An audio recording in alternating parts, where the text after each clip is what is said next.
All India tech news में दोस्तों आज हमारे साथ मौजूद है the living legend IPS officer Kesar Khalid sir and railway police commissioner Kesar Khalid sir. Sir आपका हमारे चैनल पर स्वागत है sir. Sir thank you so much, आपने हमें टाइम दिए सर।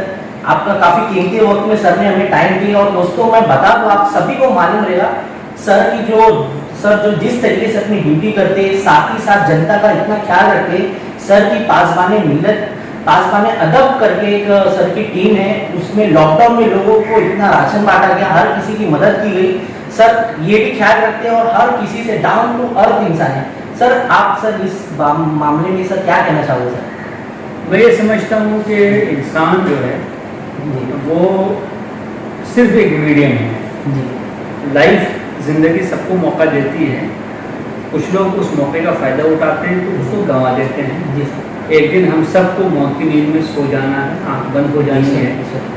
मैं ये समझता हूँ कि जिस वक्त आपकी आँख बंद होने लगे और आपकी पूरी ज़िंदगी का नक्शा आपके सामने आ जाए, उस वक्त आपके चेहरे पे एक मुस्कुराहट, दिल में एक तशफ़ी, सुकून, कंटेंटमेंट ये होना चाहिए। आप संतुष्ट होकर इस दुनिया से जाएं। और इसीलिए मैं समझता हूँ कि बहुत इम्पोर्टेंट है कि हमने सोसाइटी से जहाँ इतना सारा कुछ लिया हुआ होता है, हमने सोसाइटी में कुछ वापस भी करना चाहिए। क्या बात है सर, जिस तरीके से सर की जो सोच है, काफ़ी सर के जो काम है,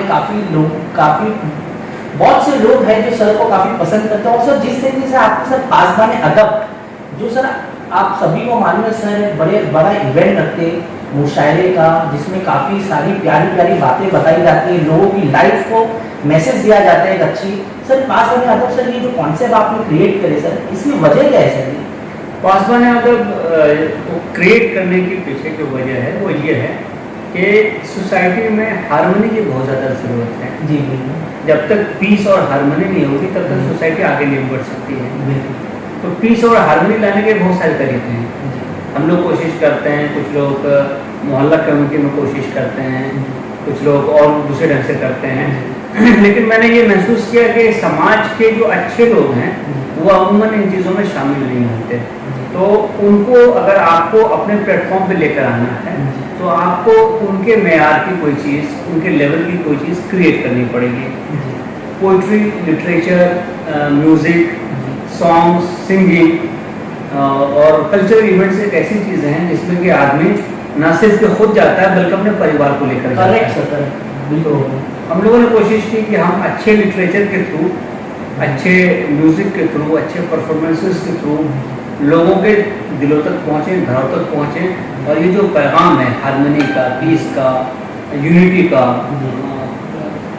कॉमन ब्रदरहुड का, रिलीजियस टॉलरेंस का, हम इसको फैलाएं और इसके ज़रिए सोसाइटी में एक अवेयरनेस को क्रिएट करें अपने लैंग्वेज कल्चर के बारे में और लोगों के दिलों को जोड़ने की कोशिश करें। सर और जिस तरीके से सर ने जब प्रोग्राम ऑर्गेनाइज करे थे, फर्स्ट इवेंट मुझे आज भी याद है, उस प्रोग्राम में मैं भी था सर। इतने लोगों का क्राउड था और काफ़ी लोग झूम उठे, इस तरीके का क्राउड था सर ने जो अरेंज करे। उसके बाद कंटिन्यूसली सर ने इवेंट हर 6 महीने साल भर सर आपका इवेंट होता ही था और काफ़ी लोग इस इवेंट का आज भी इंतजार कर रहे हैं कि सर कब ये लॉकडाउन खत्म होगा, कब ऐसा प्रोग्राम मिलेगा। दोस्तों मैं बता दूं, जैसे मैंने सर की पोस्ट डाला कि I am coming live with Kesar Khalid sir, तो काफ़ी लोगों के मुझे कॉल आया कि प्लीज़ आप हमारा सलाम, हमारा नमस्ते सर को कहना, क्योंकि हम सर के काफ़ी बड़े फॉलोअर हैं, काफ़ी सर को मानते हैं। और सर आपकी शायरी जो आप जिस तरीके से कहते हो सर, ऑल ओवर इंडिया में टॉप शायर में से एक जो पोएट एंड राइटर सर की काफ़ी वीडियोस आप YouTube पर देख सकते हो। 2 लफ्जों में सर पूरी जिंदगी बयान कर देते लोगों की, एकदम डीप लोगों की जो आम जिंदगी से जो गुजरते, सिर्फ 2 लफ्जों में सर कह देते, इंसान के दिल को छू जाते। सर इसके पीछे क्या राज है सर, जो इतनी डीपली आप जो सर पोएट करते हो सर? देखिए क्रिएटिविटी जो होती है ना, क्रिएटिविटी दरअसल इंसान को प्रॉम्प्ट करती है कि वो जो चीज़ महसूस कर रहा है उसको एक्सप्रेस करे। कुछ लोग पेंटिंग करते हैं, कुछ लोग लिखते हैं, कुछ लोग म्यूज़िक क्रिएट करते हैं, कुछ लोग और दूसरी चीज़ों को करते हैं। तो ये क्रिएटिविटी ये अल्लाह ने, भगवान ने दी हुई होती है हर इंसान के अंदर, उसको उसने डेवलप करना चाहिए।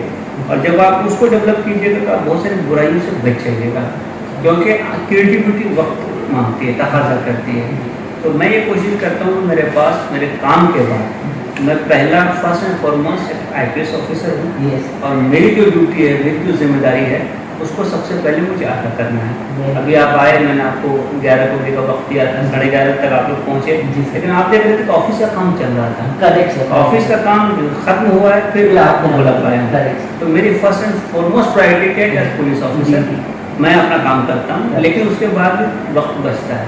तो उस वक्त में या तो मैं पढ़ूंगा या कोशिश करूंगा कि मैंने जो देखा है, महसूस किया है, जो मेरे एक्सपीरियंस में जो चीज़ें आई हैं, जो चीज़ें लोगों ने मुझसे शेयर की हैं, अपने आसपास के समाज में जो कुछ हो रहा है, उस पर मैं सोचूं और सोच कर उसको कुछ रिफ्लेक्ट करूं, और रिफ्लेक्ट करने के बाद मैं कोशिश करूं कि उससे कोई या तो शायरी वजूद में आए या नस्र वजूद में आए, कोई तकरीर हो, कोई काउंसलिंग सेशन हो, कोई गाइडेंस का सेशन हो, जो भी जिस ढंग से भी हो सकता है, कोशिश ये रहती है कि हम उस ज़रिए से उसको करें।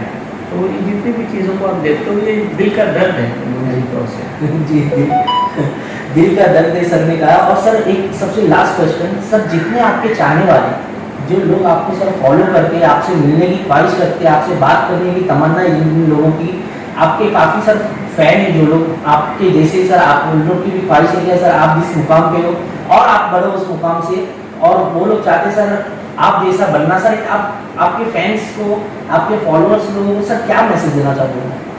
पहली बात तो ये है कि मेरा ही शेर है कि मायूस होके जहदे मुसलसल न छोड़ना, मायूस होके जहदे मुसलसल न छोड़ना, जख्मों के बाद हाथों में गौहर भी आएंगे। तो जब आप कोशिश करते रहिएगा, उसमें आप जख्मी होइएगा, आप उसमें गिरिएगा, आपको चोट लगेगी, ठोकर लगेगी, आपके साथ धोखा होगा, गद्दारी होगी, आपका दिल टूटेगा, आप परेशानियों में, आजमाइशों में से गुजरेंगे, लेकिन तभी आपके हाथ में वो मोती आएगा, वो हीरा आएगा कि जिसकी तलाश में, जिसकी जुस्तजू में आप लगे हुए हैं। तो कभी भी अपनी तलाश को, अपनी जुस्तजू को, अपनी मेहनत को आप बंद मत कीजिए। एक क्या बात। दूसरी बात मैं कहना चाहूँगा कि इसी हवाले से, इसी ज़मीन में जितनी भी चीज़ें पब्लिकली हम कर पाते हैं या जूम पे कर पाते हैं, तो मैं कोशिश ये करता हूँ कि वो नेट पे, यूट्यूब पे अवेलेबल हो या फेसबुक पे अवेलेबल हो और लोगों के लिए। अगर आप उसमें शामिल नहीं हो पाए तो आप उन वीडियोस को भी देख सकते हैं, उन स्पीचेस को सुन सकते हैं।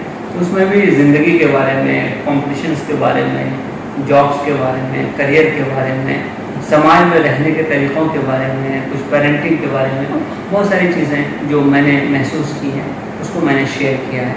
शायरी का एक अलग हिस्सा है, अलग सेक्शन है, तो उससे आप जुड़ सकते हैं। और उस जुड़ाव के बाद फिर भी आपके जहन में कोई सवाल रह जाता है, तो मुझे जो भी लोग मैसेज करते हैं फेसबुक पे, तो आप मेरे अगर पेज को फॉलो कर रहे हैं तो आप मैसेज मुझे कर ही सकते हैं, वहाँ पे प्रोविज़न है।